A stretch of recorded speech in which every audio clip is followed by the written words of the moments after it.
Friends, welcome to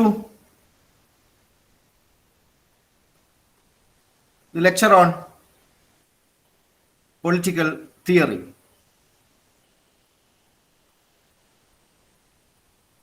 Today we are going to talk about anarchism.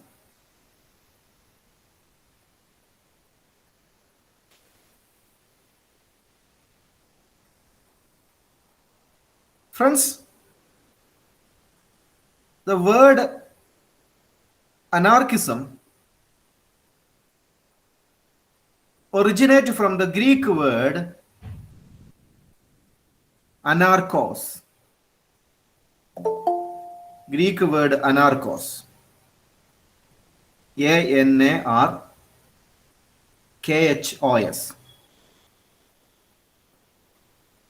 The Greek word anarchos literally means without rule. Without rule. A situation, a social situation without rule.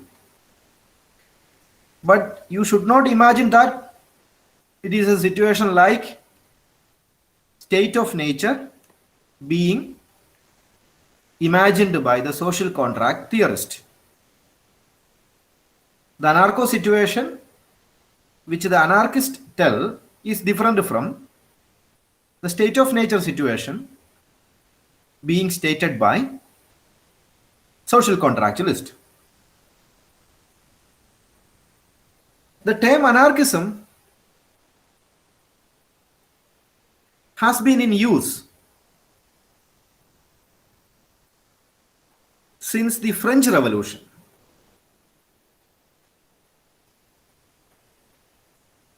But initially, the word was used in a negative sense.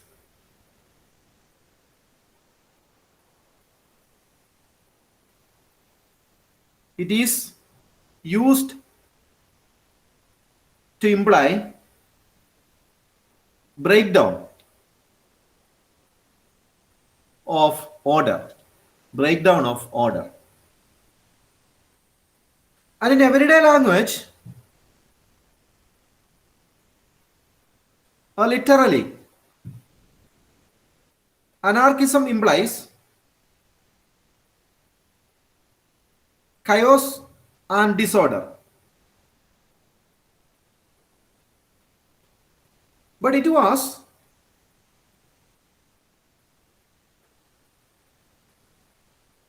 the philosopher Pierre Joseph Proudhon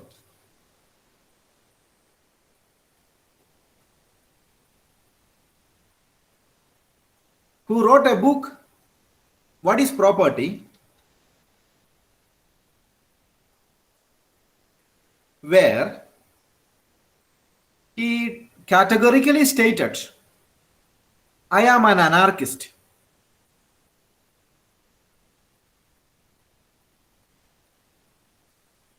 Since the French philosopher Pierre Joseph Proudhon stated, I am an anarchist, the word anarchism was clearly associated with a positive political idea. In a nutshell, the central theme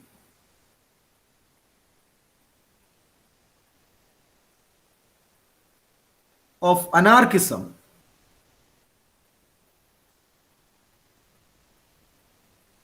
is the belief that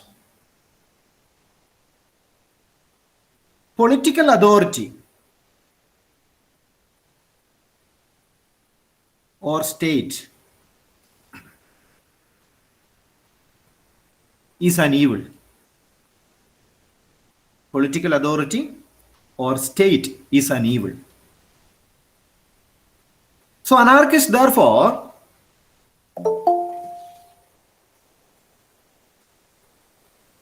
tries to create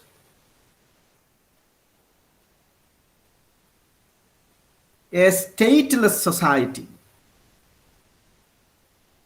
A stateless society. So the core value of anarchist is the idea of personal autonomy. Personal autonomy.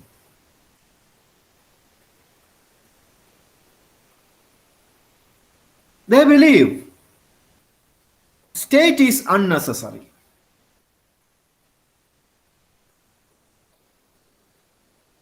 Why?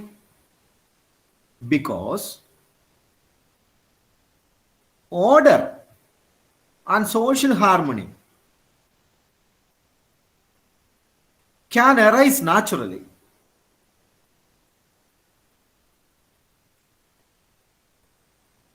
You need not to impose order from above. And we know bringing order is the job of the state. An anarchist belief we don't need state. Why? Because order can arise naturally and order can arise spontaneously.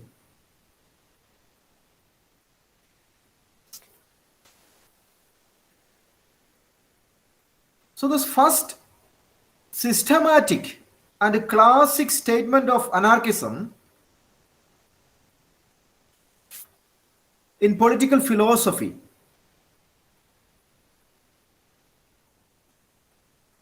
was produced by William Godwin. William Godwin. Godwin. William Godwin.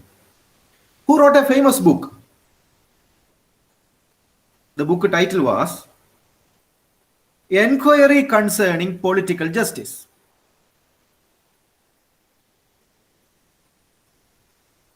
But Godwin never considered himself as an anarchist, like Proudhon did. Pierre de Proudhon famously stated, I am an anarchist, in his book, What is Property? What is Property?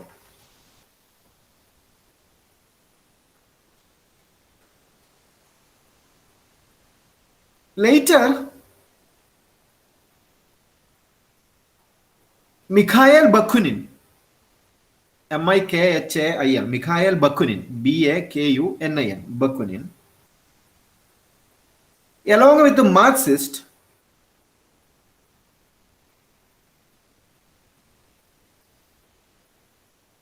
sought some kind of support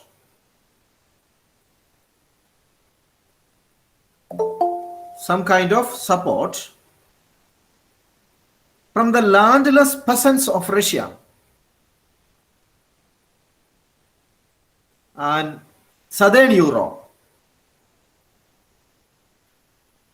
for a type of society which they called themselves anarcho-syndicalism. Anarcho-syndicalism. They got support for anarcho-syndicalism from the landless peasants of Russia and Southern Europe. So syndicalism was popular in France, Italy and Spain. It was a type of anarchism, a society without state. And anarcho-syndicalist movement in 19th century and 20th century began to spread, particularly in the 20th century, anarcho-syndicalist movement began to spread in Latin America. In the early 20th century, began to spread in Latin America, particularly in Argentina and Uruguay, and also in Mexican Revolution. Anarcho-syndicalism was an influential ideology.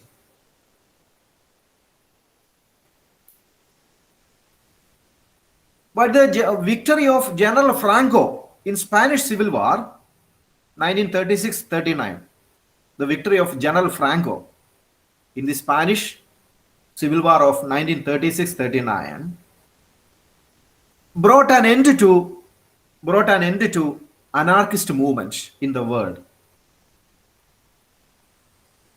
So ever since, friends, anarchism is an unusual political ideology. It's an unusual political ideology because it is very difficult to gain support for an ideology that preaches there is no need for state. No society or no nation ever in the world had been remodeled according to the principles of anarchism. Hence, anarchism as an ideology is of less significance today compared to liberalism, socialism, conservatism, even fascism. Anarchism is less significant as a political ideology. Even fascists got support in two very important Western states, Italy and Germany. But nowhere in the world, anarchists were able to establish a society of their standing. So anarchism is criticized from various angles.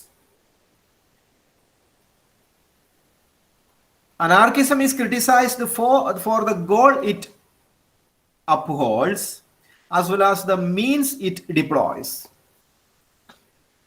The goal it upholds is a stateless society, for which this ideology has been criticized. And also for the means they deploy to achieve a stateless society, anarchism has been criticized. But anyway, anarchism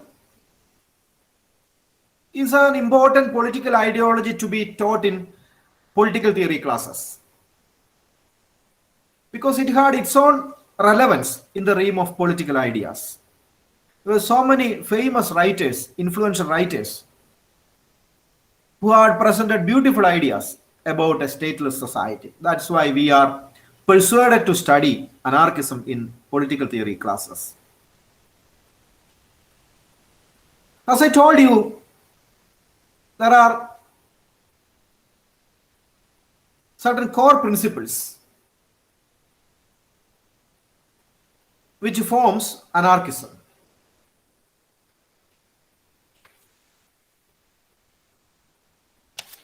They are, first one, anti-statism. Second, utopianism. Third, anti-clericalism. And fourth, economic freedom. Anti-statism, utopianism, anti-clericalism, and economic freedom. These are very, very important themes, core themes, upon which we can understand the political ideology of anarchism. The first point, friends, is their idea of state. Friends, Sebastian Faure, F-A-U-R-E, Sebastian Faure, in his 4-volume book,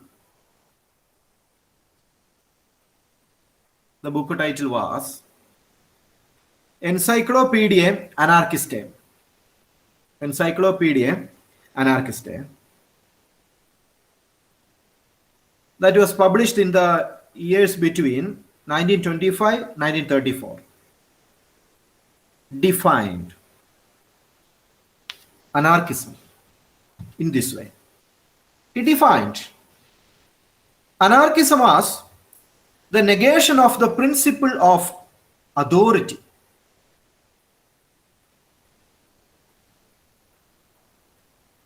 The negation of authority in society. That forms the crux of anarchism. Anarchists believe authority is an offense against freedom and equality. Human beings are free. We are autonomous. We are free creatures in nature. To subject us or to subject human beings to authority means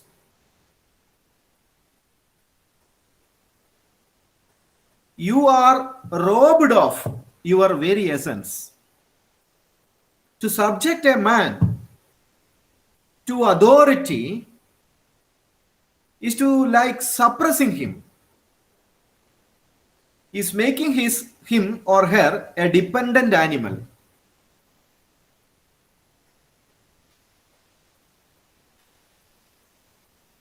Authority gives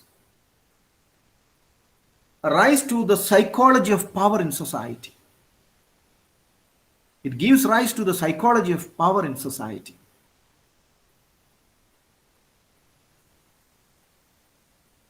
Power is a pattern of dominance and submission.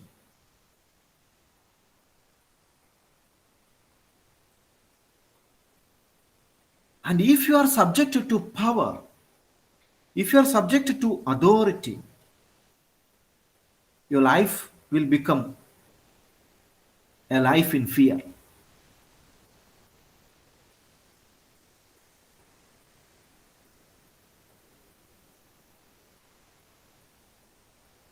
So, anarchist objection to authority has been beautifully presented by Pierre Joseph Proudhon. Pierre Joseph Proudhon. He had beautifully narrated the anarchist objection towards authority. He stated their idea like this. I will read for you. To be governed is to be watched over, inspected, spied on, directed, legislated, regimented, closed in, indoctrinated, preached at, controlled, assessed, evaluated, censored, commanded, all by creatures that have neither the right nor the wisdom nor the virtue. Look at the way in which they have discredited or they have refuted the idea of authority. Look at the words they have picked up in order to refer the kind of situation that will arise if your life is under authority or if your life is in a state. If you live in a state, it is like to be governed is to be watched over, inspected, spied on, directed, legislated, regimented, closed in, indoctrinated, preached at, controlled, assessed, evaluated, censored, commanded. Look at the words they have picked. And who are going to do all these things upon you? All by creatures that have neither the right. Those who govern you don't have the right to govern you, nor the wisdom, They don't know. Your rulers have no the wisdom, does not enjoy the wisdom to rule you, and they don't have the virtue to rule you.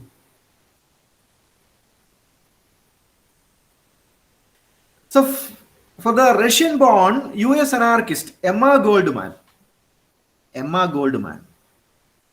government was symbolized by Emma Goldman. Government was symbolized by the club, the gun, the handcuff, or the prison. That is simply government. What is government? Government is nothing. It is, according to Emma Goldman, a government is the club, the gun, the handcuff, or the prison. State is exploitative. State is exploitative. State is destructive. State is destructive. State is sovereign. State is compulsory. So we don't need a state, because state is sovereign. That will claim supreme power. We cannot agree. State is compulsory. Once you are in a state, you cannot escape from a state. So we don't need state. State is exploitative. State robs your individuality. State robs your private property. So you don't need state. And finally, state is destructive, because war, according to Randolph Bourne, was an US anarchist, Randolph Bourne, he says, war is the health of the state. War is the health of the state. State grows through war. A healthy state is a warring state. So we don't need state. But friends, the beautiful exposition of anarchist critique of state has been presented by an American writer, Murray and Rothbard. Murray and Rothbard. M-U-R-R-A-Y, Murray and Rothbard. R-O-T-H-B-A-R-D, Rothbard. In the year 2009,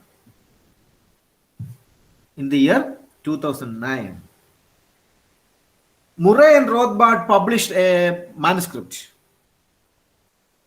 It is a 62-page manuscript. This manuscript is available free for download on internet, friends.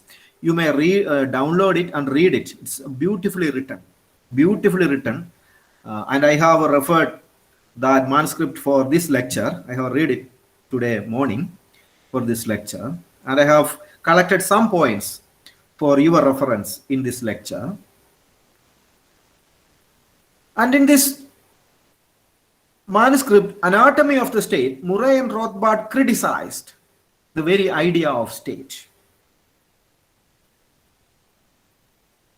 He was saying, with the rise of democracy in modern societies,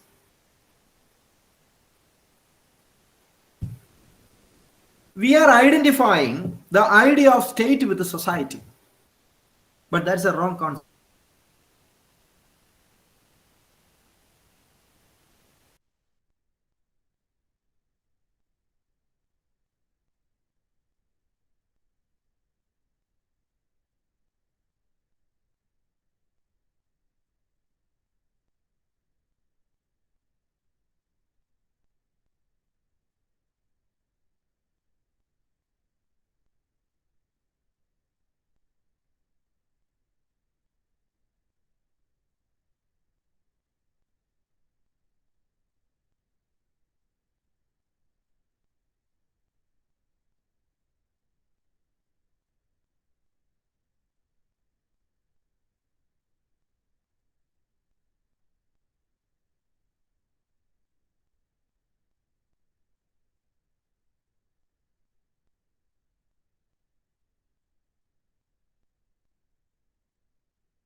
Am I audible? Yes, sir. Okay. There's a problem of power supply.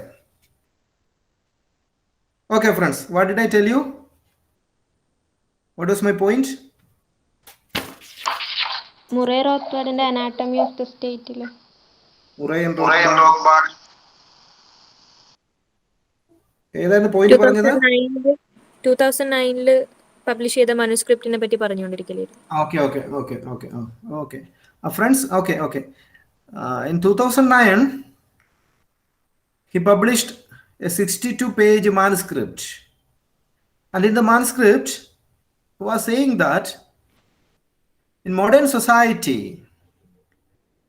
we are identifying state with the society. There we are increasingly using the word collective term we, we.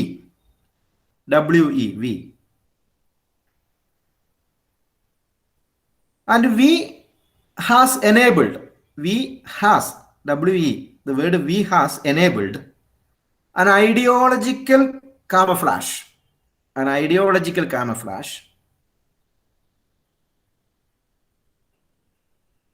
to be thrown over the reality of political life. When we say the word we, that word we is hiding so many political realities of our life. So we are saying we are the government. Then when you say we are the government, then anything a government does to an individual is not only just, it is untyrannical.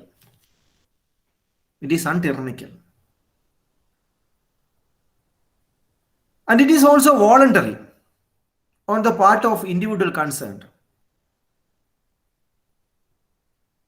So government is displacing you in the name of construction of a road, or you have objected some government policies and the government has deployed police forces against you, and there is lathi charge, there are water cannon, there are fire.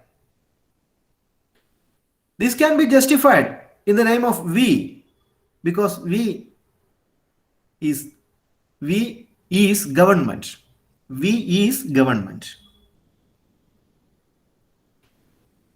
If your government has incurred a huge public debt,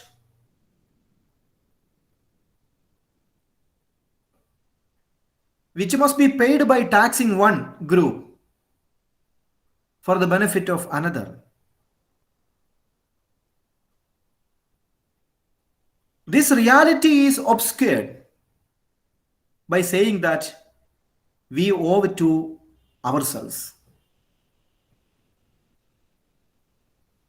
Have you ever thought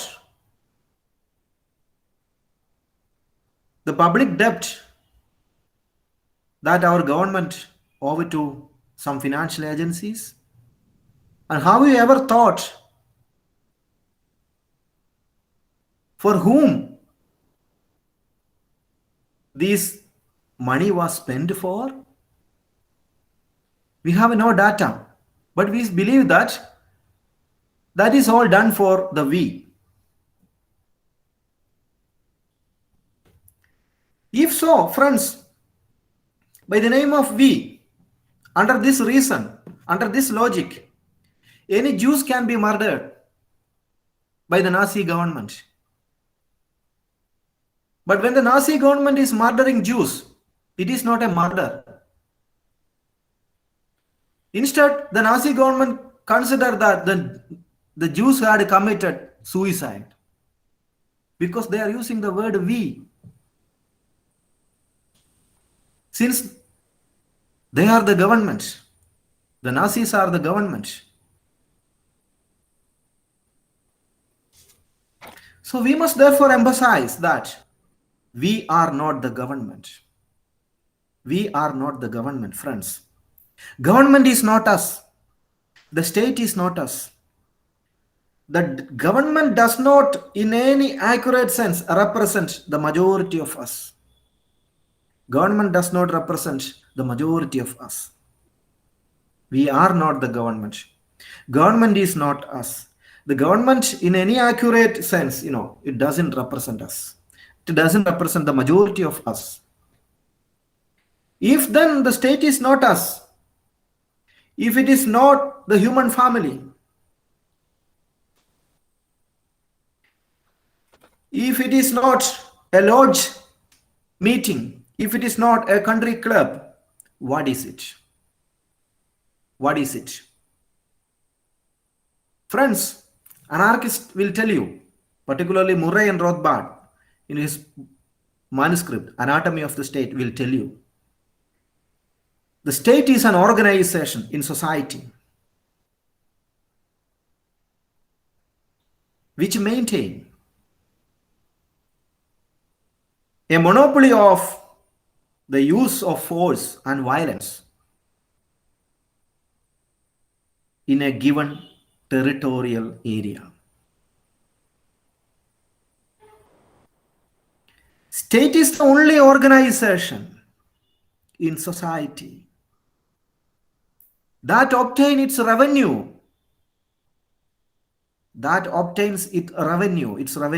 not by voluntary contribution for the services it renders, but by coercion.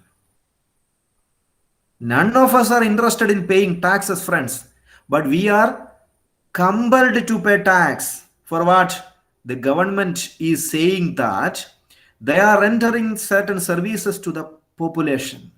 So you are commanded to pay the tax. It is the only agency, only institution, only social organization in our world, the human world, which claims revenue by force or by compulsion or by coercion. No other social agency, friends, takes money from others by compulsion. All other transactions in human world are voluntary. We willingly enter into some kind of exchanges with other people. We willingly engage in some kind of cooperation with others. It's only state, state command us, state persuade us, state coerces us to pay tax. And we are all, born naked into the world.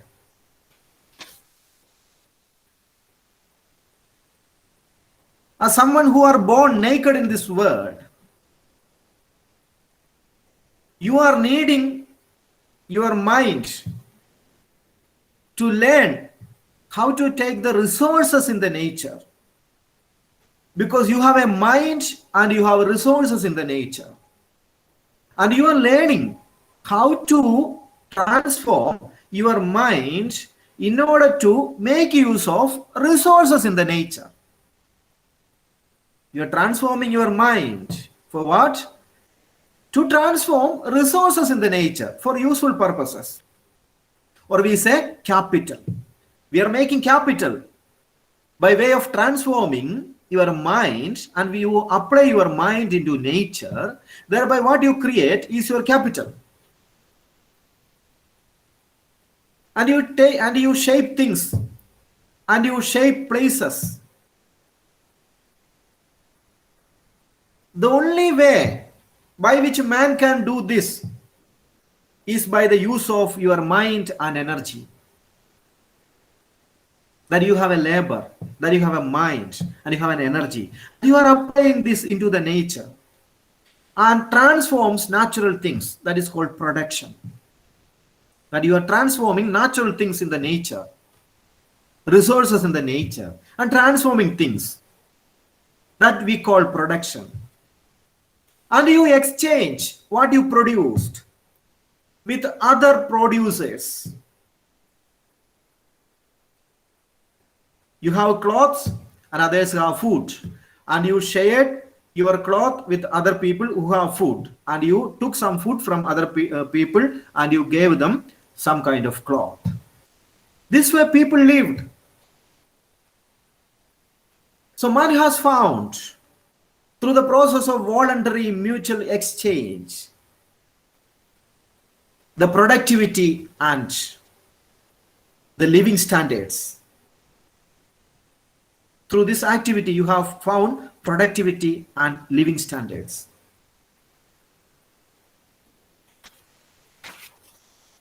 The social path directed or dictated by the requirements of man's nature is the path of property, the path of property rights, and the free market of gift or exchange economy. That's a natural thing. This way, friends, men have learned how to avoid jungle method. Might is right. We have learned how to avoid this kind of jungle method. And the great German sociologist Franz Oppenheimer pointed out, there are two mutually exclusive ways of acquiring wealth in the nature. Two ways you can acquire wealth. One is the point I have told you, that you have mind and you apply your mind in the nature and reshape natural things and create capital, and you take what you want and exchange it with other people for things they have. This way, we have a natural path to property rights. This way you can create wealth. And this is the simplest way of creating wealth.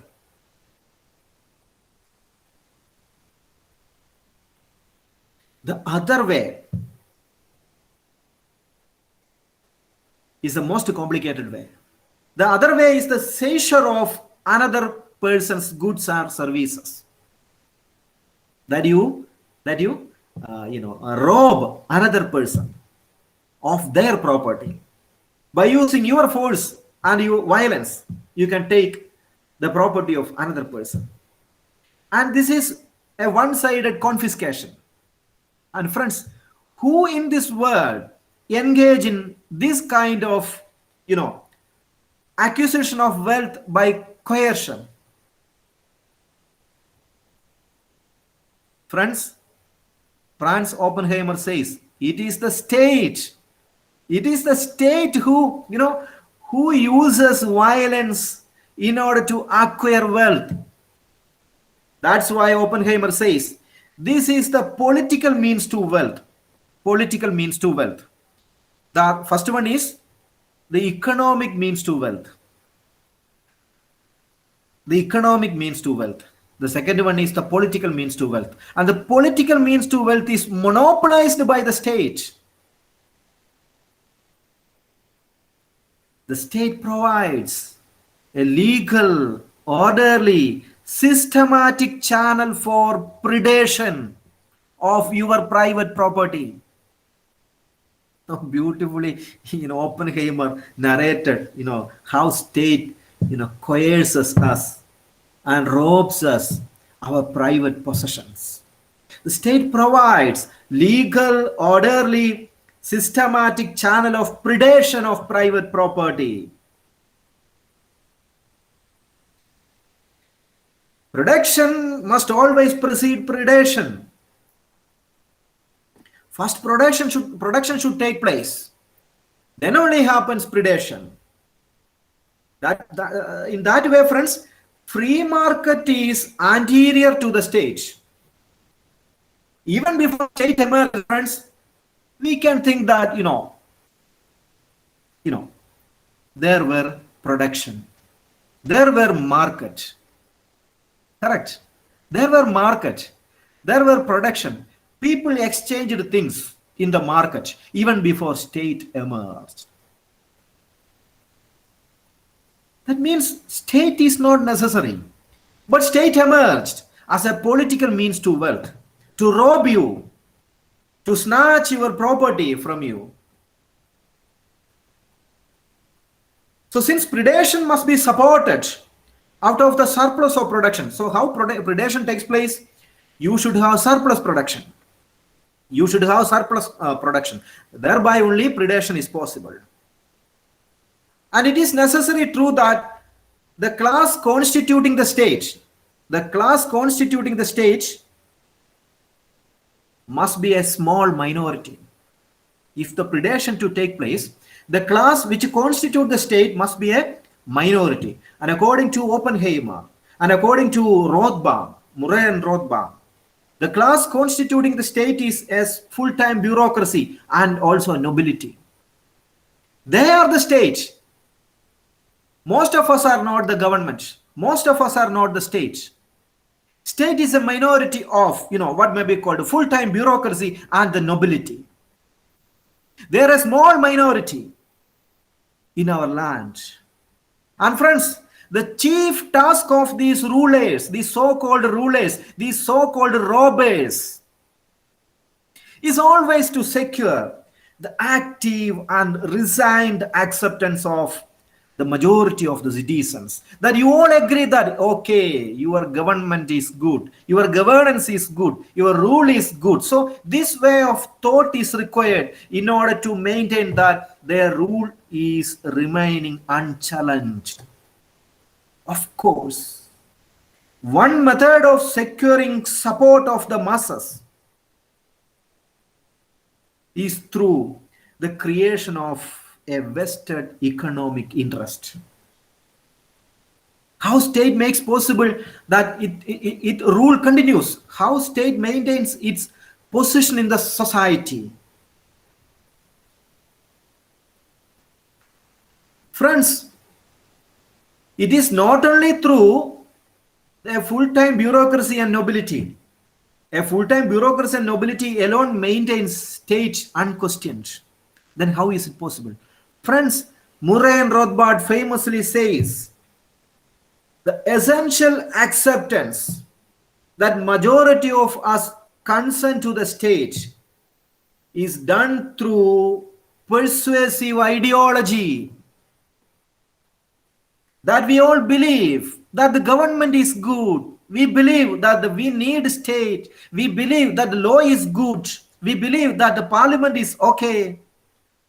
And these are all wise institutions we believe.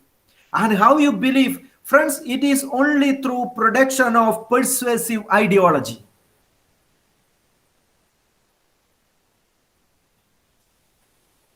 Promoting this ideology is the hallmark of state.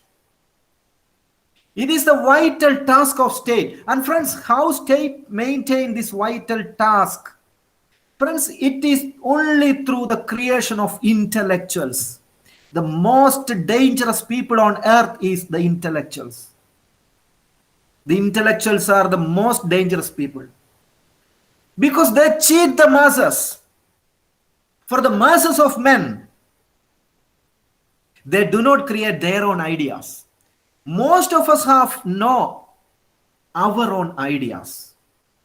All of us use the ideas of other people, and who create ideas? It's only a minority of intellectuals, and they side not with the private capital, because private capital doesn't require, ideology. Friends, Facebook doesn't require any ideology or intellectuals. Google doesn't require any kind of intellectuals. Microsoft doesn't require. Elon Musk doesn't require any kind of intellectuals. Who require intellectuals in society? Friends, do you require intellectuals? None of us require intellectuals. We don't need any kind of intellectuals. Then who need intellectuals? Intellectuals are required only by one institution in the society. That is the state. The intellectuals are therefore the opinion molders in society. And they are, they are molding opinion. And they are the opinion makers of the state. Because state desperately needs intellectuals. State needs intellectuals. That is, friends, it is not evident why the intellectuals need state, but state needs intellectuals. No market needs intellectuals. No private capital needs intellectuals.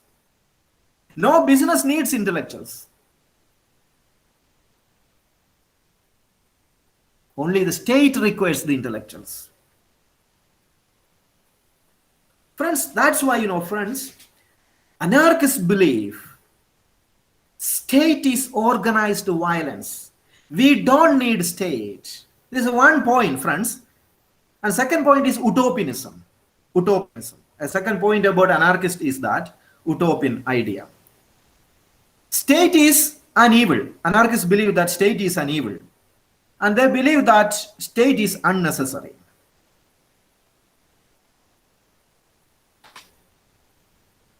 And anarchists believe in natural goodness. That human beings are essentially not social. Human beings are essentially social. And human beings doesn't require any kind of law and order. Because order emerges spontaneously. So it is a type of utopianism. The second point. I'm not going to elaborate. And third point is anti-clericalism. What is anti-clericalism? Anti-clericalism is the idea that, friends, anarchists are hostile towards all kinds of organized religion. They have a bitterness towards church, particularly Christian church.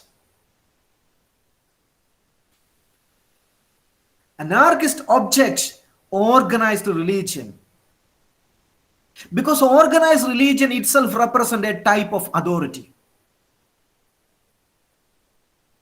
The idea of God represents a notion of supreme power, unquestioned power, towards which we are all subjected, we are submitted. Towards the notion of God, it is a wrong idea. So they reject Christianity and Christian God.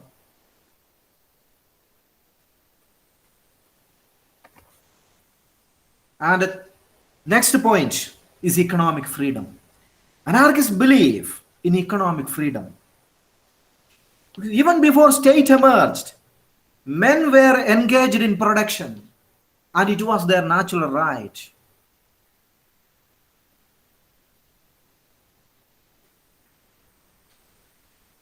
So political power always side with wealth. The connection between politics and wealth are inseparable. State always connect with wealth. So this situation should be destroyed. Anarchists argue this connection between wealth and politics should be systematically destroyed. That's why, friends, anarchists adopted a type of socialism. They adopted a type of socialism. So they wanted to destroy particularly capitalism, because capitalism always sided with the state.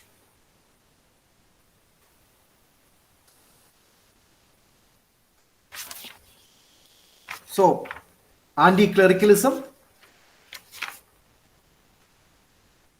economic freedom, utopianism, and anti-statism.